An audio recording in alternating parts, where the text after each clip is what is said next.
That down, let's get things started here, shall we? And we're going to start off with this. In chapter 317 of Why the Academy is Stupid, there's a little bit of drama going on. No, around the Oscars, around the Academy, drama? What? Yeah, there's some drama going on. You see, Matt Damon and Ben Affleck produced a documentary that's been winning some awards on the festival circuit called Kiss the Future, about the siege of Sarajevo, the role U2 and their music played in it, and all that kind of stuff. Now, they took some pretty big steps to make sure they were eligible for the Oscars. But, according to this article in Deadline, the plot thickens over Matt Damon Ben Affleck documentary ruled ineligible. They did that crap to us too. Yeah, they ruled the John Campea Show ineligible. Those bastards. They ruled the movie ineligible for the Oscars. Filmmaker insists it did qualify, but the Academy claims otherwise. Okay, so look, before we dive into the minutiae of this, something to understand. There are some rules associated with what will make a movie eligible. One of the categories of rules making a movie eligible or not is that it's got to play in some theaters. It doesn't have to have a wide theatrical release, but it's got to play in, like, I think 4 cities now. It's got to play in LA, New York, Atlanta, and Chicago, I think. And I think there are a couple of other cities that would also qualify. Mm-hmm. So it's got to play in like 4 cities for like a week or 2 and have a certain number of screenings, right? Well, Matt Damon and Ben Affleck thought they more than did that, but now they're being told they didn't. And this is the article in Deadline. This is interesting. Follow me here. The new developments in the Oscar controversy surrounding Kiss the Future, the Matt Damon and Ben Affleck documentary that the Motion Picture Academy ruled ineligible for awards consideration. As Deadline reported Monday, the Academy denied an appeal from the producers, Damon and Affleck and Sarah Anthony, who argue that the film's wide release at 139 AMC theaters. The rule is it's just got to play in at least 1 theater in 4 qualifying cities. They put this movie, this is important to remember, stash this fact away.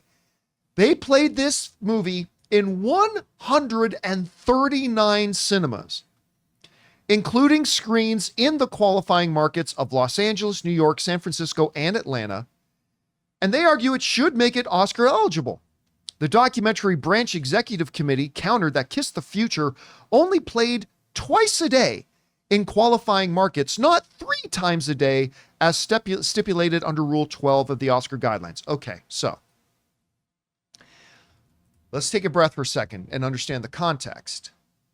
Within the rules, they also say that it needs to play 3 times.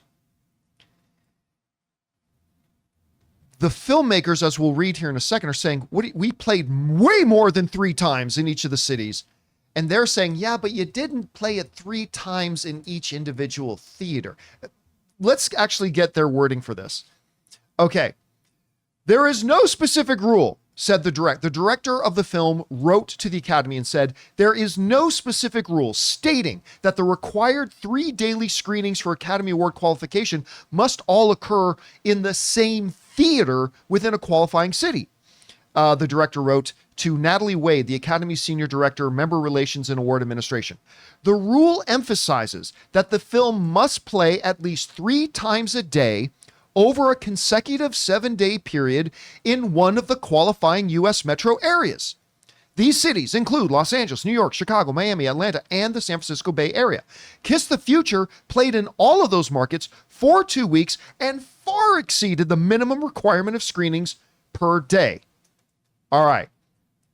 Now, here's where it gets a little funny. The director continued in his emailed away, the rule book that you gave us, the rule book you provided specifies that a film must play 3 times daily in a qualifying city. It does not explicitly say that it needs to play 3 times a day in the same theater. Can you please provide where it says 3 times a day in the same theater? Now, this is where it gets really dumb and why the Academy are proving themselves again to be a bunch of clowns. Deadline explains, the dispute may come down to which rule book applies. Under the rules for the 96th Academy Awards governing documentaries released in 2023, the rule book they gave them No mention is made of a documentary needing to play in a single location 3 times a day. Kiss the Future filmmakers say this is the rule book the Academy pointed them to and the one that came up for them in all internet searches. Sources with the Academy, however, say that a rule was added for the 97th Academy Awards governing the documentary series released in 2024 that states the 7 consecutive days of the theatrical release are required to occur in one venue. Okay. Now, on its surface, this may look like a simple miscommunication, right? Just a simple misunderstanding. You asked for the rules and the regulations guidelining eligibility. We sent you the rule book. Oops, our bad. We didn't send you the new updated rule book where we added this rule and didn't tell anybody about it. Where we added this rule. Okay, you know what? Any sane human beings would then go, oh, okay, clearly mix up in communication. Let's fix this. Right? That's what 2 sane, rational sides would do. Hey, easy mistake. So how are we going to fix this? And the Academy says, well, there's really nothing to fix. You didn't meet the rules, but we met the rules that you gave us. Yeah, but you didn't meet the rules we didn't give you. And therefore, we're keeping your movie, even though it's winning awards around the world, we're going to keep your movie ineligible. Now, on the one hand, you may want to look at this and say, well, you know, I mean, this sucks, but the rules are the rules. I agree. Rules are the rules. They should apply to everybody evenly. But even the law, even statutory law, codified law in our society, laws are written with the understanding that maybe circumstances will come up that the original lawmakers didn't really take into consideration. And that's why it's often left up to judges. There's 2 different types of law. There's statute, a little bit. Let me put on my lawyer hat for a second. There's statute law. I'm going to really oversimplify this. Statute law, and then what's known as case law or common law or precedent, right?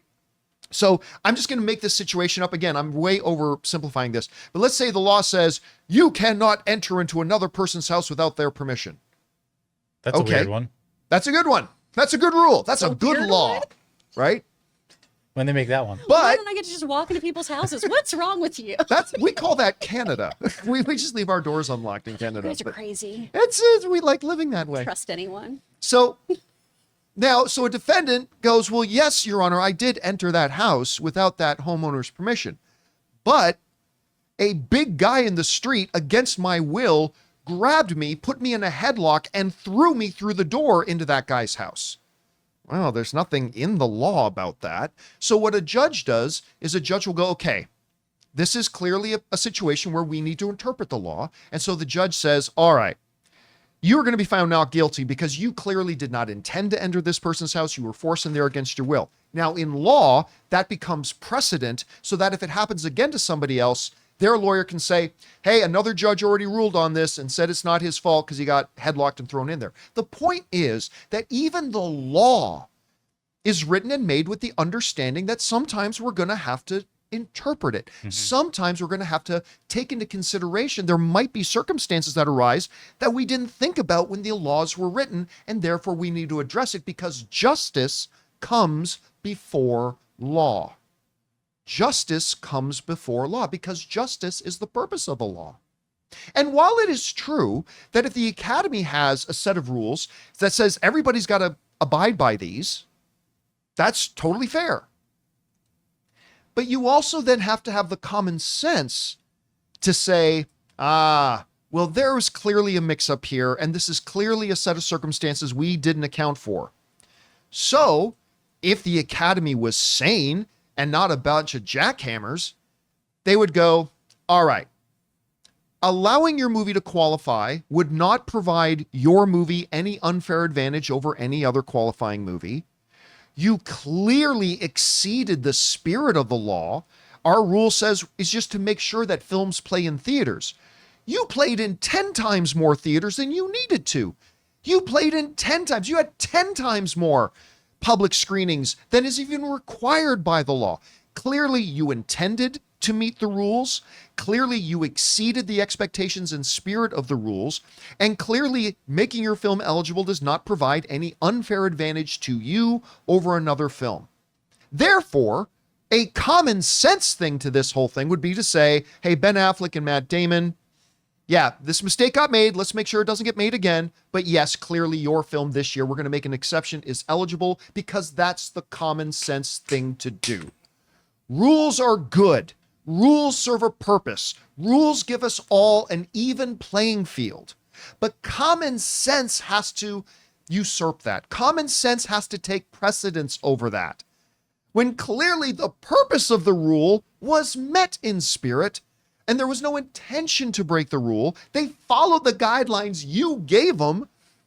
And now to say to these people, not just Ben Affleck and Matt Damon, but all the people who worked on this documentary, all the people who poured all their love, sweat, and tears into this documentary, that other awards bodies around the world are giving some recognition to and all that kind of stuff, to say your whole project is ineligible. Why? We accidentally emailed you the wrong rules. So your whole thing is out. I know there are members of the voting academy that watch this show. What the fuck are you guys doing? This is clear, easy to solve. There's no competitive advantage. They never intended to break any rules, and they exceeded the spirit of the rule. Guys, we want to take a second to thank a sponsor of today's episode, Miracle Made. Guys, it's hot outside and your nighttime bedroom temperature has a huge impact on your sleep quality. So if you wake up too hot or too cold, I highly recommend you check out Miracle Made's bed sheets. Miracle Made sheets are inspired by NASA and use silver-infused fabrics that are temperature regulating so you can sleep at the perfect temperature all night long. There are just so many things that make these sheets so fantastic. We already mentioned the self-cooling properties for better quality sleep, but they're also self-cleaning. These sheets are infused with silver that prevent up to 99.7% of bacterial growth, leaving them to stay cleaner and fresh 3 times longer than other sheets. No more gross odors. So go to trymiracle.com/Campea. That's TRYMIRACLE.com/Campea to try Miracle Made sheets today. And whether you're buying them for yourself or as a gift for a loved one, if you order today, you can save over 40%. And if you use our promo code Campea at checkout, you'll get 3 free towels and save an extra 20%. Miracle is so confident in their product, it's backed with a 30-day money-back guarantee. So if you aren't 100% satisfied, you'll get a full refund. So upgrade your sleep with Miracle Made. Go to trymiracle.com/Campea and use the code Campea to claim your free 3-piece towel set and save over 40% off. Again, that's trymiracle.com/Campea to treat yourself. Thank you, Miracle Made, for sponsoring this episode. It's little things like this, Chris. I remember when they were, let's have a most popular film award at the Oscars. It's little things like this that in the midst of the Academy doing some really good things in the last few years. Sure. All right. I don't want to lose sight of that. The Academy has done some really good things in the last couple of years. They have. But it's little things like this that just make them seem completely disconnected from reality. And it's like, what world are you living? This is so stupid. This is an easy thing to fix. I don't know. You read about this. What were your first thoughts? Honestly, it feels kind of like it's them doubling down after the backlash of the 2 Leslie stuff. Of not having set rules. Right now, it feels like we're playing True American, and I don't know what the rules are, but we're just going to yell out random things. It's a New Girl reference for the rest of you. Because I remember with 2 Leslie, there was a limited release here in the US and the UK, and then Momentum did a re-release to 6 theaters to kind of appease everyone. Right. There was no mention back then of it having to play certain amounts of times. It was just talking about the actual release of the film and getting eyes on it in general. Yes. This feels like a, hey, let's make an example kind of situation, because it does seem, and I know that in the law, you don't usually throw these words around, but it seems unfair. It seems unfair. But from a legal precedent standpoint, it seems unfair. Of they're playing in these markets. They have done their due diligence. Since when did we have this rule? Because no one can follow rules without being told them. It's the same thing in any relationship. I'm not a mind reader. I have to know what these things are in order to follow them and do them, right? Aside from basic, behavioral traits. I think this just seems so weird. And again, it just feels like, hey, let's try to make an example out of two guys who are regulars here at the Oscars. That's how it kind of comes across after the two Leslie stuff. I really like, you know what, when you said it feels like they're doubling down, it feels like to me, following up on that, that the Academy went, oh yeah, we did screw this up. Well, we can't admit that. Yep. Nope. The rules. But to your point, Chris, are they rules if you never told us they were the rules? Yeah, It should be based on the rules issued to you. exactly. Yeah, absolutely. And again, I would understand if the number of screenings they did, them not doing the 3 times on a single screen made their movie hardly viewable and they did hardly any screenings. They played it in 139 theaters. Yeah. Which like more than 5, it's like multiples. That's way more theaters than they needed to put it in. They are clearly meeting the spirit. The purpose of the rule is to make sure these movies play in theaters. They did that more than any of the others. And it's really discouraging. I do want to just address something in the chat here. Ignorance of the law is not a defense. The law not existing is a defense. Like, I just want to point that out. If I say, oh, I didn't know that, how would I do that? That's different. That's not what I'm saying here. If the Academy seemingly has input a new rule that no one has been informed Yeah, of, you have to be informed of that. that's different than ignorance. Yeah, see, here's a Because good they issue example. those rules. So. Here's an example of ignorance of the law, right? There's a law in a city that says you cannot jump in the public fountains. And you didn't know that, but you just went and jumped in the public fountain. Okay, ignorance of the law is not an excuse. Agreed. But if you first walk up to a police officer and go, excuse me, officer, I'm just wondering, I'm visiting your town here, beautiful town, and that's a beautiful, refreshing looking fountain. Is it okay for me to go on this hot summer day to go and jump in this fountain? Clearly, and the cop this is says, Italy. let me look at my rule book. Yes, absolutely. It's perfectly all right for you to do that. And then they jump in and then the officer arrests them. But not on Wednesdays. Like, that's different. Ignorance of the law is one thing.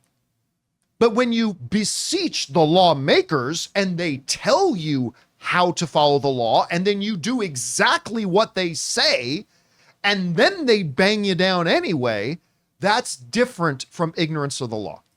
That's totally different. So no, ignorance of the law does not apply here because that suggests that they never even bothered to try to find out the rules.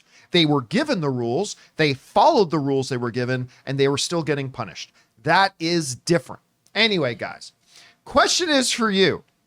What do you think about this? This whole situation doesn't exactly do anything to give me more confidence in the Academy, in the Academy of Motion Pictures, Art and Sciences. It makes me really think they're still a clown show over there. They've got to be able to do common sense things. But how do you think about this? How do you think it's going to resolve? Do you think it's now done? Do you think maybe they'll try to fix it? Whatever you guys think, jump down into the comment section below and let us know your thoughts. Hey guys, thanks so much for watching this video. Make sure you like the video, leave a comment, and subscribe to our channel. And don't forget, we have a daily podcast called the John Campea Show podcast, available on Apple Podcasts, Spotify, or your favorite podcasting app of choice. Go and subscribe to it today so it'll be there when you need it.